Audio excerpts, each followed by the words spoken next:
Одна из причин стука на больших неровностях и на небольшой скорости, как будто колокол бьет, как будто пружина, такое примерно.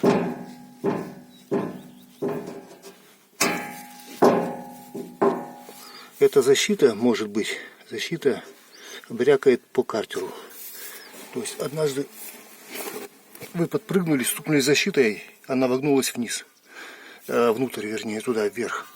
И поэтому она стучит по картеру. Вот видите, точка одна точка. Вот, стертая. Так. Вот. Одна точка стертая. И вот еще там вторая точка стертая. Этими местами стучит по картеру. Я немножко отжал уже здесь монтажкой через этот рычаг.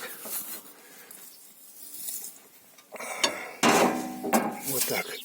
И вверх, а защита вниз уходит. Вот, немножко отжал.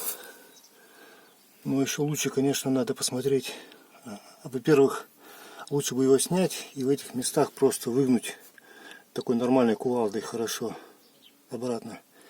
А также еще надо посмотреть провисшие подушки, которые держат двигатель. Возможно, они просели, и поэтому двигатель опустился вниз.